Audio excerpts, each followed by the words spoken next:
안녕하세요. 본의 아니게 남의 집 재산 다툼에 휘말렸다가 대운을 얻게 된 40대 기혼 남자입니다. 일단 제 소개를 하자면 저는 고아입니다. 부모님에 대한 기억이 없는 건 아니고 제가 미성년자일 때 돌아가셔서 지금은 얼굴도 흐릿해요. 부모님 사진 한 장 갖고 있지 않은 것이 뒤늦게야 서럽더군요. 그도 그렇지만 더 서러운 건 내 뒤를 든든하게 지켜주던 부모님의 존재가 없는 것 아니겠습니까? 제게도 부모님이 계셨다면 적어도 제 존재 자체를 욕하는 사람들은 없었겠죠. 세상에는 부모님을 잃는 것만이 가장 아픈 슬픔이라고 생각을 했는데 살다 보니까 그에 상응하는 고통도 있긴 하더라고요. 가족은 아니지만 가족만큼 아꼈고 마음을 준 사람들에게 당한 배신은 이루 말할 수 없이 괴로웠습니다. 저는 그저 소중한 사람들에게 진심을 보였을 뿐인데 결국 돈 앞에서는 모든 게 왜곡이 되는 것 같더라고요. 사람을 변하게 하는 것이 돈이라고 하는데 그것도 기준치에 따라 민감도가 다르다고 봐요. 저한테는 조약돌만큼의 돈밖에 못 가진다 하더라도 소중한 사람들과 어울리는 게 중요한 반면 제 사람들은 바위만큼의 돈을 얻을 수만 있다면 소중한 것은 아예 없구나 느꼈습니다. 이렇게 사연을 올리게 된 이유는 돈이 얼마나 대단하면 사람이 이렇게까지 무서워질 수 있는 건지 봐주십사 올렸습니다. 제가 인생을 너무 쉽게만 보고 있었던 건지 잘못 살고 있는 건지 꼭 좀 들어보시고 조언 부탁드립니다. 제게는 유일한 가족인 아내가 있어요. 저는 고등학교 때 부모님을 여의었고 학교를 끝까지 수료하지 못해 겨우 중학학력만 갖고 있는 사람입니다. 그런 부족한 제게 아내는 그야말로 한 줄기의 빛 같은 존재였어요. 아마 아내가 없었다면 저 혼자 어디 한강 주변에 맴돌며 나쁜 생각을 했을지도 모릅니다. 형제 하나 없던 저는 본래 서울이 고향이에요. 부모님이 돌아가시고 경제 지원이 끊겨 그 넓은 서울 거리를 혼자서 전전했었습니다. 게다가 저희 집이 원래 형편이 어려웠던지라 받은 유산은커녕 빚밖에 없는 처지였어요. 저는 졸지에 사회생활을 해보기도 전 빚이 생겨버렸고 슬픔을 감당할 여유도 없이 당장 돈벌이가 필요한 상태이기도 했어요. 그래서 찾아간 곳이 삼천포 동네 쥐포 공장이었습니다.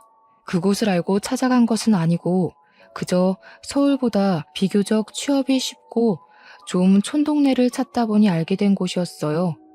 일자리를 구해야 했던 제가 가장 먼저 했던 게 미용실 방문이었는데 그래도 취업하려면 머리 정리라도 해야 될 것 같아 미용실을 들렸었죠.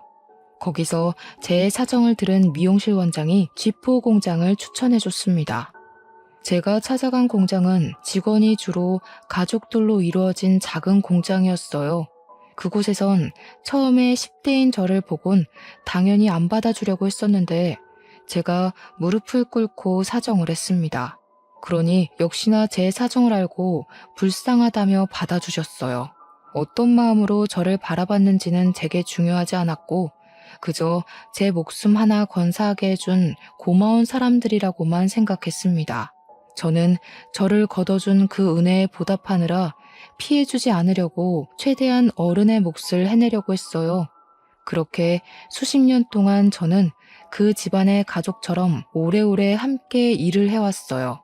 쥐포 공장 사장님에겐 아들이 2명 있었는데 그 아들들도 초반에는 쥐포 공장에서 일을 하고 있었습니다. 제게 일을 친절히 가르쳐줬던 좋은 형들이었어요. 근데 사장님이 저보고도 어느 순간부터 막내 아들이라 불러주시더라고요. 솔직히 그 소리를 처음 들었을 때 많이 울었습니다. 기대하지도 않았던 가족이 살아 돌아와서 제 곁에 있어준 기분이었거든요.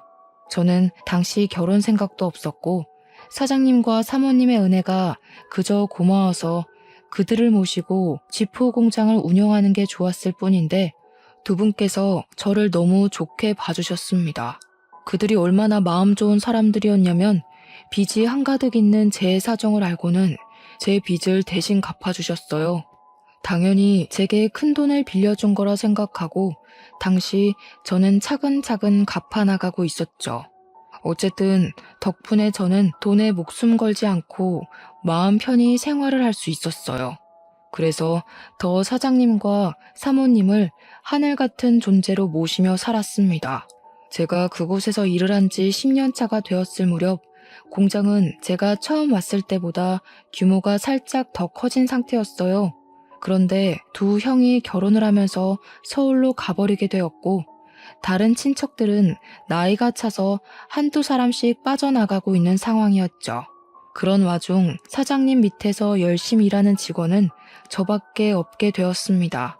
그래서 원래 가족원만으로도 운영 가능했던 게 이젠 직원들이 대량 필요해졌고 그 시점에서 저는 사장님에게 고마운 제안을 받게 되었어요. 사장님이 저더러 사장직을 일임하겠다고 하더라고요. 너무 과분한 마음이라서 솔직히 처음에는 놀랐습니다.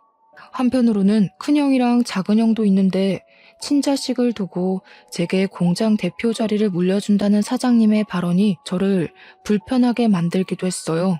큰아들이랑 작은아들은 이미 자기들 입에 풀칠하면서 잘만 사는데 뭐하러 공장을 오겠냐? 내가 어디 너 말고 믿고 맡길 사람이 있겠어? 그래도 아직 사장님 건강하시잖아요. 당장 쓰러지시는 것도 아닌데 제가 어떻게 공장을 받아요. 이런 건 은혜 받는 게 아니라 염치 없는 것 같단 말이에요. 나도 노후엔 여행 좀 다녀봐야지. 둘 있는 아들은 서울 가서 지네 가족들 챙기느라 부모는 들여다보지도 않고 있는데 하나밖에 없는 막내 아들 덕은 좀 봐야 하지 않겠어? 너도 내 아들 아니냐? 애비를 죽을 때까지 굴리고 싶은 거야? 사장님은 끝까지 제게 사장 자리를 넘겨주려고 했습니다. 제게 말은 일부러 세게 하기도 하고 제가 곤란해 할 말을 서슴지 않으면서도 죄책감은 느끼지 않도록 어쩔 수 없는 이유를 억지로 만들어내기도 했어요. 제가 죄책감 갖지 않도록 설득하는 사장님의 말은 사실상 생각해보면 틀린 부분은 없습니다. 사장님 말대로 큰형, 작은형은 이미 서울에서 직장 생활 중이기에 공장을 이어받을 수 없는 상황이었거든요. 사장님 건강은 당시 아직 정정한 상태였지만 미리 후계자를 뽑아서 인수인계를 해야만 공장이 타격 없이 돌아가기 때문에 정황상 제가 물려받는 게 맞긴 해요. 다만 제가 걱정이 되었던 건 사장님이 아들이라고 불러주니 저도 여태 사장님과 사모님을 아빠, 엄마라고 생각한 거지 진짜로 혈육이 아니잖아요.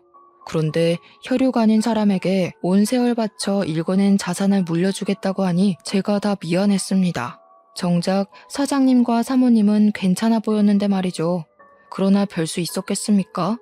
할 수 없이 제가 공장을 물려받았고 그 뒤로 저는 정말로 두 은인에게 더 잘하고자 효도를 하는 수밖에 없었어요. 그렇게 몇 년을 더 사장님과 바짝 붙어 다니며 인계를 받았습니다. 그런 와중에 공장에 있던 경리가 결혼한다고 일을 그만두면서 다른 사람을 뽑게 되었는데 고맙게도 새로운 경리가 바로 제 아내 되는 사람입니다. 면접은 제가 봤어요. 솔직히 비즈니스에서 사심이 들어가면 안 되는 거 알지만 아내가 정말 제 이상형과 가까워서 뽑게 되었습니다. 뽑고 나서야 근무적인 부분에서 부족함이 있으면 어쩌나 걱정이 되었는데 다행히 아내는 일도 야무지고 칠칠 맞지 않았고 곧잘 하더라고요. 덕분에 저는 아내에게 더욱 빠지게 되었고 출근할 기분이 나서 구름을 타는 것 마냥 붕붕 뜬 시간을 보냈어요. 제겐 첫 여자였던 아내에게 감히 고백할 생각은 못하고 저 혼자서 남몰래 마음만 키워갔어요. 그런데 놀랍게도 한날 아내가 먼저 제게 호감을 표시해 주더라고요. 아내가 하는 말이 자기가 호감을 느낀 것도 사실이지만 먼저 고백을 할 수 있었던 건 제 얼굴에 감정이 다 티가 나서 제 마음을 모를 수가 없었다고 했어요. 제가 자신을 좋아한다라는 걸 확신할 수 있었기에 아내도 고백할 용기가 있었다고 했습니다. 참 멋없는 시작이었지만 그래도 좋았습니다. 저는 그렇게 제게 과분한 아내와 사귀게 되었고 결혼까지 약속하게 되었어요. 정말 감사하게도 사장님은 제가 친아들처럼 혼수까지 해주시더라고요. 괜찮다고 나도 모은 돈 많다고 했는데도 사장님은 늘 제게 고마운 말로 저의 입을 다물게 했습니다. 아들한테 혼수 안 해주는 부모도 있다냐? 자식이 진짜 나를 닮기라도 했나? 와이프 되는 사람도 참 이쁜 여자로 골랐다. 나도 네 엄마랑 결혼하려고 몇 년을 쫓아다녔는데. 쓸데없는 소리 한다 또.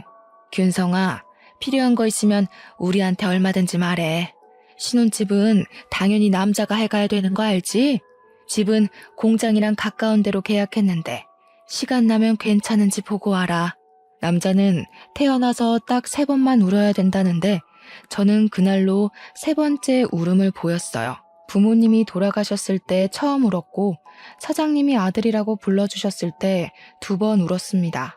그리고 제게 든든한 부모가 되어준 사장 사모님의 마음을 선물 받았을 때 3번째로 울게 되었네요. 저는 결국 사장 사모님의 고집을 꺾지 못해 작은 아파트까지 선물을 받아버렸어요. 형들도 와이프까지 데리고 삼천포로 내려와서 제 결혼을 축하해주는 성의를 보여줬고요. 저를 지지하는, 사랑하는 사람들이 전부 제 곁에 있었습니다. 정말 완벽한 삶이라 생각했어요. 저는 가족이 없는 고아인데 마치 가족이 있는 느낌이라서 고아 신세가 전혀 서럽지 않았습니다. 그래서 평생 이제 행복할 일만 남았다고, 내가 과분하게 받은 이 행복을 보답할 일만 남았다고 생각했습니다. 하지만 누가 그런 소리를 했던 기억이 있는데요. 너무 행복하면 크게 들뜨지 말라고 불행이란 브레이크가 찾아온대요. 그 말이 망상은 아니더라고요.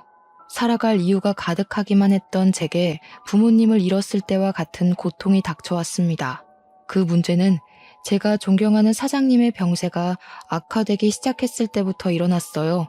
사장님은 쥐도 새도 모르게 찾아온 암 때문에 발견 즉시 시한부 선고를 받았습니다. 그 때문에 사장님의 친아들 2명과 제가 병실에 한데 모인 적이 있었어요. 그렇게 모이게 된 건 제 결혼식 이후 오랜만이었습니다. 오랜만에 같이 얼굴 보니까 좋네. 다름이 아니고 내가 시간이 얼마 안 남았잖아. 살아있을 때 재산 정리를 좀 하고 싶어서 불렀다. 그 자리에서 사장님은 자기 멀쩡할 때 재산 얘기를 하고 싶었다고 하면서 입을 떼기 시작했어요. 당연히 저는 남의 일이라고만 생각했습니다. 다시 말하지만 가족처럼 살긴 했어도 저는 친가족이 아니잖아요. 그런데 사장님이 하는 말은 제게도 충격이었어요. 사장님이 큰형, 작은형 얘기를 먼저 하면서 둘에게 지분을 40%씩 똑같이 나눠주고 나머지 20%는 약소하지만 제게 떼어줄 거라고 하시더라고요. 사장님 재산에서 20%면 무려 8억 가까이나 되는 돈이었습니다. 그것만으로도 충분히 놀라서 당황스러웠는데 사장님이 뒤에 덧붙이는 말은 제대로 된 불씨를 지폈어요. 공장은 균성이가 내내 운영했으니까 앞으로 균성이 몫인 거라. 여기에 대해선 불만 갖지 마라. 너희들이 가족 꾸려서 서울 밥 먹을 때 균성이는 밤도 옳게 못 자고 혼자서 공장 관리했다. 당연히 하던 놈이 공장 소유하는 게 맞지 않겠냐? 사장님의 이 결정은 좀 많이 놀랐어요. 사장님이 제게 그냥 공장을 물려준다고 했을 땐 제가 도맡아 운영하다가 다시 사장님이나 사모님께 돌려줄 생각을 하고 있었거든요. 사장님 말대로 공장까지 제게 넘어와 버리면 사실상 큰형이랑 작은형 대비 제게 떨어지는 상속 비율이 크게 차이나지 않았기 때문이에요. 물론 당연히 감사한 일이지만 솔직히 면목이 없었습니다. 사장님의 결정을 뒤늦게 말렸지만 사장님 생각은 단호했습니다. 그렇잖아도 큰형이랑 작은형 표정이 안 좋더라고요. 그렇게 사장님과 저희는 불편한 면담을 끝내고 나란히 병원 밖을 나왔어요. 병원 입구를 나오자마자 큰형과 작은형이 차가운 목소리로 말하더라고요. 정말 처음 듣는 목소리였습니다. 가족 해줬더니 집안 돌아가는 꼴 참 우습다. 안 그래 균성아? 넌 좋겠어. 아무것도 없이 우리 가족 안에 들어왔다가 재산까지 받게 생겼으니까. 이 정도면 인생 역전 수준 아니냐? 고아가 억대 자산가가 됐네. 그러게 말이야. 아무리 그래도 친자식만큼 받아가는 건 좀 아니지 싶다. 어떻게 굴러들어온 돌이 박힌 돌을 빼려고 하냐? 우리 없는 사이에 아빠한테 얼마나 알랑방귀 낀 거야. 대단하다. 역시 두 형은 재산 때문에 기분이 안 좋은 듯 했습니다. 그래서 저는 형님들에게 나는 아무것도 받지 않아도 된다고 사장님을 내가 설득해 보겠다고 했더니 큰형이랑 작은형이 손사래를 치면서 그렇게 나오면 자기들이 나쁜 놈 되지 않냐고 그냥 받으라고 하더군요. 그렇게 떠나버린 형님들은 서울 잘 도착했냐는 제 문자를 대놓고 씹었습니다. 사랑하는 형제들과 사이가 틀어져 버린 것 같아 많이 속상했어요. 그 불편한 일이 찝찝하게 마무리된 것 치곤 굉장히 잠잠한 시간을 흘려보냈습니다. 그럼에도 저는 상속 문제 때문에 혼자 계속 마음이 편치 않았고 사장님 병간호를 병행하면서 사장님을 설득해 보기도 했어요. 그랬더니 형님들 말대로 사장님은 제게 형들이 뭐라고 쪼더냐 하면서 형님들을 안 좋게 생각하더라고요. 저는 관계가 더 멀어지는 것 같아 사장님에게 더는 말을 꺼낼 수 없었습니다. 소가리를 심하게 하다 보니까 점차 제 기력이 초췌해져 갔어요. 그런 제게 힘이 되어준 건 제 아내였어요. 아내는 언제나 제 선택을 존중하겠다고 했고 제가 무슨 선택을 해도 내 잘못 아니니까 너무 상심하지 말라며 위로를 했어요. 그러면서 매일같이 맛있는 밥을 차려주고 약도 챙겨주고 열심히 제 내조에 힘을 썼죠. 저 때문에 제가 사랑하는 사람들 사이에 균열이 생기는 것 같아서 솔직히 두려웠고 다 버리고 떠나고 싶기도 했거든요. 그런데 아내를 보고서 제가 할 수 있는 데까지 노력해보고자 마음을 단단히 먹을 수 있었어요. 하지만 역시나 저의 찝찝했던 기분은 괜한 것이 아니었나 봐요. 어느 날 새벽에 사모님한테 전화가 왔는데 저더러 집에 좀 와줄 수 있냐고 하는 겁니다. 전화상으로도 느껴질 만큼 사모님 목소리가 안 좋았어요. 바로 일어나 옷을 갈아입는데 아내도 깨서는 같이 가자고 하더라고요. 사장 사모님이 제게 부모 같은 존재다 보니까 아내도 자연스레 사장님 내외를 시부모처럼 모셨거든요. 저희 둘은 얼른 챙겨서 그 야밤에 사장님 집을 향했습니다. 사장님 집과 저희 집은 공장 주변에 있어서 아주 가까웠어요. 걸어가도 되는 거리여서 급히 뛰었습니다. 집에 들어갔더니 집이 어질러져 있더라고요. 사모님은 거실 한가운데 서서 아무래도 강도가 든 것 같다면서 벌벌 떨고 있었습니다. 너 아빠 간병한다고 한동안 집을 안 왔었잖아. 짐 좀 챙기려고 와봤더니 세상에나 이 지경으로 되어 있지 뭐니? 우리 집에 올 사람이 없는데 왔다고 해도 애들이면 연락을 했을 거고 이렇게 집을 엉망으로 해놓지도 않았겠지. 아내가 불안해 떠는 사모님의 손을 잡아주었고 저는 일단 경찰에 신고를 했습니다. 그리고 사모님에게 뭐 없어진 거 없는지 찾아보자 했어요. 고맙게도 며느리가 사모님 곁에 딱 붙어서 같이 움직여 주더라고요. 저는 혼자 다른 방에서 이것저것 뒤집고 있었는데 나중에 사모님이 소리를 질러서 그곳으로 뛰어갔습니다. 사모님이 침대 밑에 서랍을 허겁지겁 뒤지면서 무어라 중얼거리더라고요. 없어진 거 있냐고 하니까 사모님이 큰일 난 목소리로 말했는데요. 아휴, 어떡하니? 너네 아빠 유언장이랑 공장 땅 매매 계약서가 없어. 중요한 거라서 일부러 침대 밑에 넣어둔 건데 여기는 우리 식구들밖에 모르는 곳이거든. 이거 어쩌면 좋니? 응? 사모가 식구들만 아는 곳이라고 하는데 그 순간 속상하게도 촉이 딱 오더라고요. 큰형과 작은형이 가장 먼저 떠올랐어요.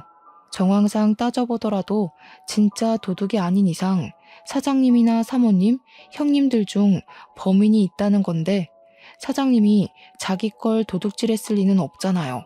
더군다나 사장님은 입원 상태라 외출이 불가한걸요. 그래서 저는 그 자리에서 바로 큰형과 작은형한테 전화를 넣었습니다.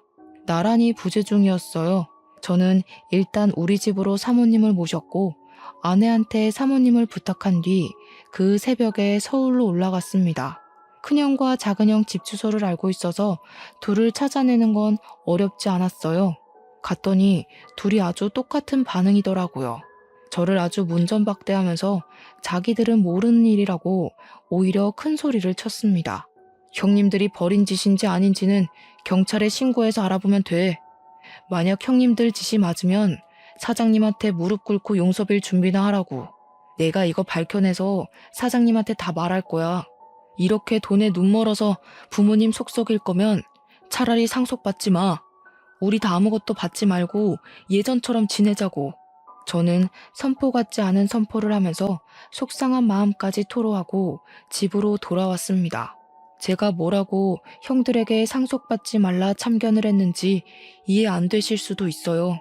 저도 제 존재가 이해 안 됐거든요. 그럼에도 형들한테 그렇게까지 오지랖을 부리고 싶었습니다. 그리고 저는 그때부터 불행의 중간 기로로 들어서요. 어느 날 제게 믿을 수 없는 일이 일어나고 마는데요.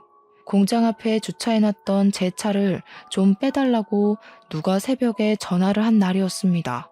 한 번도 그런 연락을 받은 적이 없는데 그날 새벽에 모르는 번호로 그런 의문의 전화가 왔고 저 때문에 잠에서 깬 아내를 두고 잠깐 외출을 했어요. 공장 앞으로 나가 제 차 주변을 맴돌았는데도 사람은 보이지 않더라고요.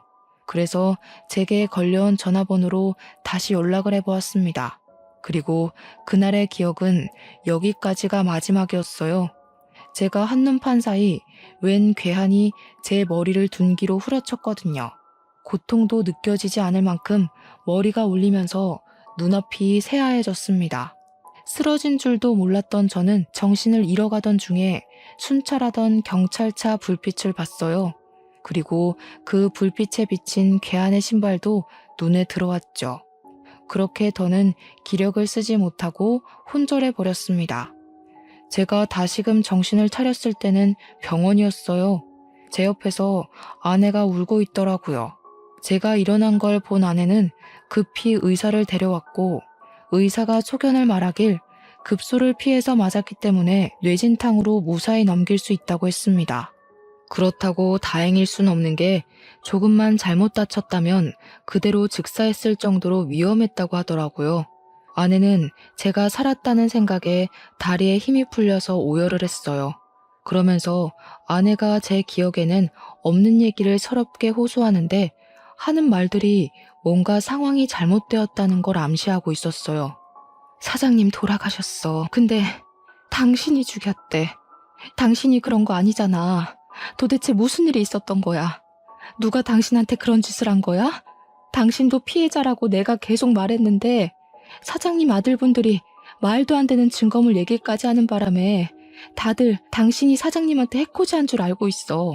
그날 그렇게 의식을 잃은 저는 무려 5일 동안 깨어나지 못하고 내내 기절해 있었다고 했습니다. 아내가 지난 3일 동안 장례식장과 내 병실을 오가면서 지냈었는데 분위기가 많이 안 좋았다고 했어요. 그 원인이 저 때문이라서 아내도 사장님 발인까지는 함께하지 못하고 쫓겨났다네요. 그러니까 당시 제가 사장님을 죽인 가해자라고 여론이 몰려있는 상황이었다는 겁니다.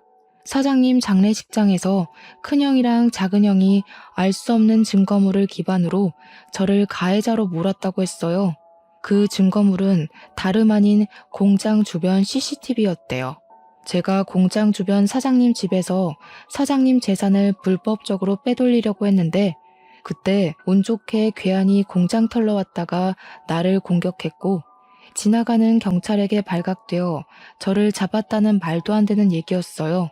뿐만 아니라 또 제가 매일 사장님 병문안을 가는 점을 이용해서 그걸로 제가 사장님 산소호흡기를 뗐다고 구라를 쳐놨다는 게 아닙니까? 하필 그날은 사모님이 집을 들락날락하며 바깥일을 볼 때라서 병실에 없었을 적이었습니다. 그래서 제가 퇴원을 하면 경찰로 연행될 처지라고 하는데 아내 얘기를 다 들어도 도통 어떻게 이해를 해야 되는 건지 어렵기만 하더라고요. 제가 사장님을 죽였다뇨? 사장님이 저한테 어떤 사람인데요? 돌아가신 부모님 다음으로 제게 부모가 되어준 분이 아닙니까? 제가 사장님 대신 죽었으면 죽었지 절대 사장님께 그런 짓 못합니다. 대체 일이 왜 이렇게 됐나 곰곰이 생각하고 있는 와중 아내가 한마디 더 붙였는데요. 재산 상속이 아직 완벽하게 처리가 된 건 아니지만 제 몫이었던 재산은 일단 모조리 철수가 되었다고 하는 겁니다. 그 순간 더 묻고 따질 것도 없이 바로 큰형이랑 작은형이 생각나더라고요. 이 형들이 돈에 미쳐서 이젠 사람까지 해코지하려 드는구나 싶은 거 있죠. 막 나가는 형들을 이대로 두면 안 될 것 같았습니다. 저는 아내한테 폰을 달라고 했고 당장 사모님한테 전화를 걸었어요. 사모님이 계속 부재 중이더라고요. 아내 말로는 아마 사모님도 제게 큰 실망을 했을 거라고 하더군요. 공장 직원들한테까지 제 소문이 안 좋게 퍼져서 저는 이미 사장직에서 쫓겨난 상태이기까지 했습니다. 너무 기가 막혔습니다. 저 완전 짜고 치는 계획에 걸려든 거잖아요. 제대로 된 생각을 해야겠는데 머리를 굴릴수록 머리가 너무 아파서 도통 생각을 할 수가 없더라고요. 괴로웠습니다. 근데도 그 와중에 저를 믿고 보듬어주는 건 제 아내뿐이었어요. 아내는 제가 그럴 사람이 아니라는 걸 무조건 믿고 있었고 제가 이 상황을 잘 해결할 수 있도록 끊임없이 안정감을 주려고 노력했습니다. 그러면서 그냥 다 버리고 타지로 떠나자는 말을 하더라고요. 아내가 웬만하면 제가 하자는 결정대로 기다려줄 사람인데 그날 처음으로 먼저 의견을 내주었어요. 아내도 제가 남의 집구석에서 할퀴어지고 다치는 걸 보기가 힘들었나 봅니다. 저도 마음 같아선 아내 말대로 재산 다툼에서 빠져주고 싶었습니다. 하지만 제가 이렇게 떠나버리면 돌아가신 사장님한테 예의가 아니라는 생각이 들었어요. 사장님이 정말로 명줄이 다해서 돌아가신 게 아니라 누군가에게 피살된 거라면 그 진상을 밝혀야 되지 않겠습니까? 그게 수십 년 동안 아들도 아닌 남의 집 자식을 제 아들처럼 안고 키워주신 사장님에 대한 마지막 효도라고 생각했어요. 저는 몸을 움직일 수 있을 정도로만 회복을 하고 몰래 퇴원을 했습니다. 그리고는 경찰에게 연락 않고 몰래 공장을 찾았어요. 그러니 공장 직원들이 저를 보자마자 꺼지라고 물 뿌리고 침 뱉고 난리를 치더군요. 깜빵에 있어야 할 놈이 어떻게 밖을 싸돌아다니냐는 둥, 사장님이 나를 얼마나 아꼈는데 그런 파렴치한 욕심을 품냐는 둥, 저를 썩은 놈으로 보고 있었습니다. 저는 당연히 제 짓이 아니라고 해명했어요. 하지만 애초에 다들 제 말을 들어줄 생각이 없는 것 같더라고요. 빗자루까지 들고 와서 저를 패길래 저는 아내가 위험해질까봐 얼른 그 자리를 빠져나왔습니다. 그리고 그 다음엔 사장님 집을 찾아갔어요. 초인종을 눌렀더니 사모님의 다 죽어간 목소리가 저를 안 보고 싶다고 문전박대를 하시더군요. 저 혼자 왔으면 사모님이 끝까지 집에 안 들였을 텐데 옆에서 아내가 사모님에게 사정하며 설득해서 끝내 저희 둘 다 집안에 들어갈 수 있었습니다. 사모님 표정은 저를 원망하고 있기도 했고 배신감에 서글퍼 있기도 했어요. 저를 보자마자 눈물을 흘리며 공장 직원들이 그랬던 것처럼 저를 탓하더라고요. 그래도 나는 끝까지 너를 믿었어. 그런데 네가 어떻게 그래? 우리 그이가 너를 진심으로 아들이라 생각했는데 어떻게 재산 때문에 그런 끔찍한 짓을 벌일 수가 있어? 이 양심 없는 놈아, 너는 여길 찾아올 자격도 없어. 저를 원망할 수밖에 없다는 거 알아요. 근데 제가 그런 거 아니에요. 저한테 사장님이 어떤 존재인지 잘 아시잖아요.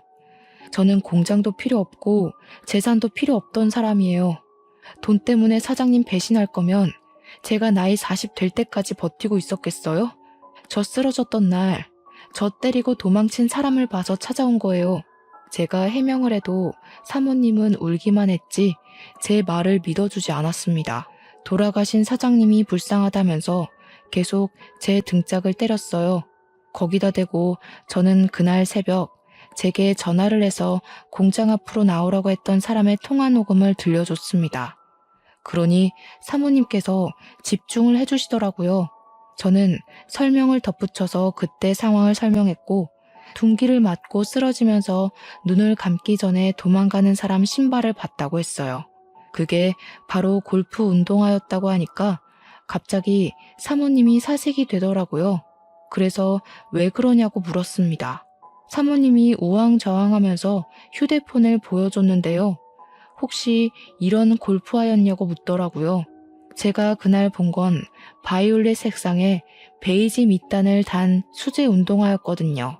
근데 사모님이 보여준 것도 제가 본 것과 동일한 색상이더라고요. 그래서 저는 바로 이게 맞는다고 이걸 어떻게 사모님이 갖고 있냐고 물었죠. 네 형들이 골프 좋아하잖니. 네 아빠가 형들 생일 선물로 한 켤레씩 주문 제작한 거야. 아빠가 보라색을 좋아해서 똑같이 수제로 맞춰줬던 거다. 너는 골프를 안 치니까 아빠가 결혼식 날 구두 한 켤레 해줬던 거고. 맞습니다. 제가 결혼하는 날 사장님이 뜬금없이 구두를 선물해 주었어요. 그 구두가 제 발에 꼭 맞아서 중요한 날에만 신는다고 지금도 상자에 소중히 보관하고 있거든요. 그런데 형님들이 생일 선물로 골프화를 받았다는 건 모르고 있었습니다. 그 순간 충격받은 저희들은 그것을 시작으로 다른 증거까지 찾아 나섰어요. 그 과정에서 사모님이 아직 재산 상속이 이루어지지 않아 큰형과 작은형을 다음 주에 만나기로 했다고 말해주더라고요. 그러면서 그동안 사장님, 사모님 둘만 알고 있고 자식들에겐 알리지 않은 한 가지 사실이 있다면서 고백하셨는데요. 사실은 너희들 아빠가 너희들한테 재산 상속을 배정한 게 아니야. 상속인을 나한테 위임해놓고 한 발 빠져 있었어.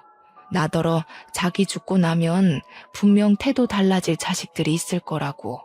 그런 놈한테는 한 푼도 주지 말라 그랬거든. 사장님은 진작에 큰형과 작은형의 무력을 눈치챘다고 했는데 사모님이 자기 아들들이 그럴 리 없다면서 믿지 않았다고 했어요. 그러자 사장님이 사모님한테 자기 죽고 나서 아들들이 어떻게 나오는지 지켜본 뒤에 사모님 뜻대로 상속 진행하라고 위임장을 써줬다 합니다. 그게 사장님의 뜻이었고 유언이나 다름없으니까 사모님은 아들들을 믿지만 그렇게 하기로 따랐어요.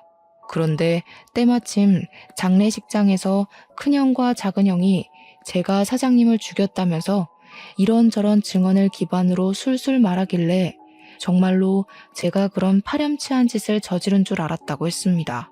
그래서 사모님은 돌아가신 사장님에게 원망까지 했다고 했어요. 남의 자식한텐 그리 자비롭고 친자식한테는 그리 냉철해서 벌 받은 거라고. 당신이 아끼던 양아들 같은 녀석한테 호되게 당하니까 이제야 알겠냐면서 그렇게 이미 떠난 사장님에게 호소를 했다네요. 그 일 때문에 저한테 단단히 화가 난 사모님은 제 앞으로 된 재산은 전부 철수하겠다고 그렇게 아내한테 통보를 했대요. 아내가 제 알리바이를 대줬지만 사모님뿐만 아니라 이미 당시 여론이 저를 등져버려서 아무도 아내의 말을 믿지 않았다고 했습니다. 아무것도 모르는 사모님 입장에서 보면 충분히 오해할 만했다고 생각했어요. 일단 상황이 어떻게 돌아가고 있든 가장 중요한 건 증거였습니다. 이미 공장 CCTV는 형들이 떼어갔을 테니 다른 증거가 필요했어요. 마침 그때 아내가 뾰족한 수를 말해주더라고요. 그날 새벽 제가 차 앞에 갔다면 혹시 블랙박스의 현장이 남아있지 않겠냐고요. 아차 싶더라고요. 제가 둔기에 맞았을 때 경찰차가 멀찍이에서 나타나는 바람에 가해자가 급히 도망갔다는 게 떠올랐습니다. 그렇다면 당연히 그들이 제 차에 있는 블랙박스는 차마 손대지 못했을 거란 말이죠. 그들도 당황해서 차 블랙박스까진 생각 못한 것 같더라고요. 얼른 제 차로 가서 블랙박스를 확인했더니 역시나 증거 영상이 고스란히 남아 있었습니다. 너무 안심했어요. 이것만 있어도 형들의 진술은 거짓이라는 게 밝혀질 거였습니다. 그 뒤로 저는 스스로 경찰을 찾아갔습니다. 그리곤 그날 발생했던 사건 진위를 전부 고백했고 제 알리바이를 조사하기 시작한 경찰도 뭔가 이상함을 감지했는지 원래 접수됐던 신고 내용이 어딘가 모르게 부실하다는 느낌을 받은 것 같았어요. 그래서 그 시간부로 경찰은 큰형과 작은형을 조사에 착수했죠. 제 일은 금방 서울경찰로 연계되었습니다. 얼마 뒤 큰형이랑 작은형이 나란히 잡혔다는 연락을 받고 저랑 아내 그리고 사모님은 같이 서울로 올라갔어요. 서에 도착했더니 큰형이랑 작은형이 저를 보자마자 살인자 새끼라고 삿대질을 하는 겁니다. 이 새끼가 감히 누구한테 누명 씌우려고. 형사님들, 저 녀석 말 들으면 안 돼요. 제가 아들이잖아요. 저 녀석이 우리 가족한테 들러붙을 때부터 수상했다고요. 제대로 확인해 보시라니까요. 큰형은 끝까지 제 탓을 했고 작은형은 저한테 쌍욕까지 일삼았습니다. 하지만 저는 잠시 대꾸를 참고서 묵묵히 경찰에게 제 입장을 표명했어요. 그리고 병원 CCTV도 구석구석 확인해 볼 것을 따로 요구했습니다. 병원 CCTV에 좀 당황했는지 큰형이 옆에서 사기치지 말라며 제 멱살을 잡더라고요. 뻔뻔하게 어디서 수작질이야? 네가 만들어낸 증거인 줄 모를 것 같아? 그래봤자 네가 우리 아빠 재산 빼먹으려고 들러붙어 있던 사실은 안 바뀌어. 거지새끼 걷어줬더니 자기가 진짜 친자라도 되는 줄 아나. 어디서 감히 우리 아빠 돈을 탐내? 겨우 이것밖에 안 되는 사람이라는 게 놀랍다. 돌아가신 사장님이 불쌍하네. 친자식이라고 둘씩이나 있는 아들들이 어떻게 지나가는 똥개만도 못할까? 그렇게 사장님 돈 독식하고 싶었어? 사장님 호흡기까지 손댈 만큼 돈에 미쳐 있었던 거야? 입 닫아. 네가 뭘 안다고 주제넘게 나불거려? 네가 아들이라고 해봤자 현실은 피 한 방울 안 섞인 고아 새끼 아니야. 네 부모가 죽기 전에 그리 유언 남기디? 남의 집에 빌붙어서 재산 빼먹고 살라고? 자꾸 사장님 돈이 형 돈인 것처럼 얘기하는데 그러는 피 섞인 형들은 고아 새끼인 나보다 못나서 재산 비율도 나랑 비슷하게 책정받은 거 아니야? 자기보다 잘난 사람한테 시기하는 건 우월감이 아니라 열등감이야. 형들 지금 열등감 덩어리 같아. 그때 더는 덤빌 말이 없었는지 큰형이 제게 손을 쓰려고 하더라고요. 나이 말고는 저보다 나은 게 없는 것 같은데 제가 그런 못난 사람한테 주먹을 왜 맞아주겠습니까? 당연히 형 주먹이 날아오르기 전 제가 먼저 박치기를 해서 큰형의 코피를 터뜨렸어요. 큰형 바로 저를 놓고 비명을 지르며 구부러지더라고요. 눈물이 찡 올라온 모습이었습니다. 형들이 날고 기어봤자 상속은 이미 사모님 몫이야. 날 제거할 게 아니라 사모님한테 효도를 했어야지. 그 정도 나이 먹고도 내가 하나하나 가르쳐줘야겠어? 무슨 소리야? 엄마 몫이라니. 아빠가 이미 우리한테 상속한다고 구두 약속했잖아. 유언장에도 그렇게 쓰여있다고 어디서 사기를 치려고 해? 바로 확인시켜줘? 유언장은 분명 의문의 강도에게 도난당했을 적이었습니다. 작은 형은 자기가 어떤 실수를 하고 있는지 모르고 있는 것 같더라고요. 신기하네. 유언장은 얼마 전 도둑 맞았는데 형 말은 꼭 그 유언장을 갖고 있다는 걸로 들린다. 뭘 조작해놨든 그 가짜 유언장이 뭔 소용이겠어. 이미 사장님이 사모님한테 상속인 위임했어. 사모님한테 위임장도 따로 있고. 아, 이렇게 말하면 너희들 엄마도 해코지한 뒤에 나한테 누명 씌울 건가? 큰형이랑 작은형은 계획이 틀어졌다는 것에 크게 당황하며 표정으로 드러냈습니다. 뭔가 잘못되고 있다는 걸 얼굴로 티냈어요. 그 와중에 병원 CCTV를 확인하러 갔던 경찰한테서 연락이 왔는데요. 영상에는 제가 먼저 병문안 다녀온 뒤 간호사들이 몇 번 왔다 갔다 했고 그 다음에 형들이 들락날락한 정황이 드러났는데 형들이 병실을 나가고 나서 수상쩍게 두리번거리는 것이 포착되었답니다. 그리곤 몇 분 뒤에 다시 병실로 들어간 간호사가 순간 급하게 뛰쳐나오더니 의사를 불러와서는 병실에 있는 사장님 침상을 끌고 임종실로 옮기는 게 드러났다네요. 형들 집을 압수수색한 경찰들도 형들 집에서 위조된 유언장과 절도한 땅 문서까지 발견했다고 했습니다. 빼도 박도 못하고 쉽게 발각된 증거들 때문에 큰형과 작은형은 더 이상 할 말을 잃고 좌절했어요. 그리곤 그제야 저와 사모님께 용서를 구하면서 악의는 없었다고 무릎을 꿇었습니다. 형들은 더 지체할 것 없이 그 자리에서 구속이 되었어요. 연행당하는 아들들을 보면서 사모님은 울며 불며 자식들을 패기 시작했습니다. 도대체 균성이한테 무슨 짓을 한 거냐? 아무 잘못 없는 아이한테 왜 그런 짓을 했어? 너희들이 그러고도 사람이야? 이제 네 아빠 얼굴을 어떻게 보니? 그래도 내 배 아파 낳은 자식이라고 끝까지 편을 들었는데 어떻게 엄마 마음을 이렇게 찢어 놓을 수가 있어? 며느리는 사모님을 보필하면서 주저앉는 사모님을 보듬어 주었습니다. 형님들 둘은 아무 말 없이 고개만 숙인 채 형사가 가는 대로 멀어졌어요. 그리고 저희는 서울에서 내려오게 되었죠. 그 뒤로 들은 소식이 당연히 자기 아빠를 죽인 형들은 징역살이를 살게 되었는데요. 문서 위조에 절도죄까지 포함되어 형량이 제법 나왔어요. 사모님께서 출소한 아들을 맞이할 수 있을지도 모를 정도로 길었습니다. 한꺼번에 힘든 일을 겪은 사모님은 저희가 혼자 두기 걱정되어 저랑 아내가 사장님 집으로 이사를 갔습니다. 현재도 사모님을 모시고 살고 있어요. 저는 다시 공장 대표 자리를 찾았고요. 사모님이 제게 사장님 재산의 70%를 떼주었습니다. 나머지 30%는 패 죽일 놈도 아들은 아들이라고 몫을 조금 남겨놓아야겠다고 하더군요. 그게 사모님의 괴로운 마음에 조금이나마 위안이 된다면 저도 사모님 뜻을 충분히 존중해 줄 수 있습니다. 그리고 저를 오해했던 공장 직원들도 당연히 오해가 풀렸고 제게 사과를 했어요. 사장님 아들 욕까진 차마 더 하지 못하더라고요. 어떤 분은 잘 알지도 못하고 저를 막대했다는 죄책감에 일을 그만두기도 하셨습니다. 제 아버지뻘 같은 분이셨는데 일을 참 우직하게 잘하셨던 분이거든요. 저는 정말 괜찮았고 상황이 그럴 수밖에 없었던 건데 그만두셨다고 해서 속상했습니다. 그분께 따로 문자를 넣어드렸는데 답장은 오지 않았어요. 그분께서 혹시 라디오 사연을 들으신다면 죄책감 가질 필요 없다고 그저 당신도 군중 심리에 이용당한 피해자가 아니냐고 위안의 말씀 올리고 싶네요.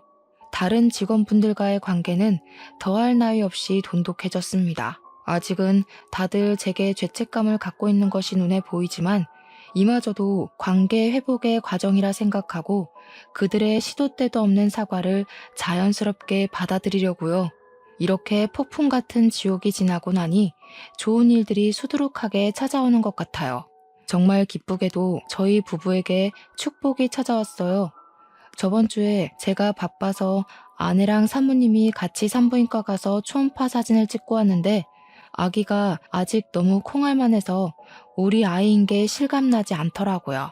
아들일지 딸일지는 모르겠지만 우리 예쁜 아내를 닮았으면 좋겠다는 생각을 해요. 그리고 저 또한 내 자식으로 찾아와준 우리 축복이에게 부끄럽지 않은 아빠가 되도록 노력할 겁니다. 무엇보다 건강하고 가진 것에 감사하며 살 줄 아는 바람직한 아이로 키울 거예요. 너무 과분한 바람은 아니겠죠? 말을 하다 보니 덜컥 겁이 나서 제가 잘할 수 있을지 모르겠네요. 아이 기다리는 일이 원래 이렇게 긴장이 되는 건가요? 다른 아빠들도 다 그렇겠죠? 아무튼 저랑 아내 그리고 제게 어머니와 같은 사모님까지 저희는 곧 새로 생길 식구인 아이를 만날 그날만 손꼽아 기다리면서 한동안 설레는 시간을 보낼 것 같습니다. 다소 지저분했을 사연이었는데 중간에 채널 돌리지 않고 집중해줘서 감사해요. 청취자분들 인생은 태풍 길 없이 산들바람만 이는 삶이길 바랍니다. 행복하세요.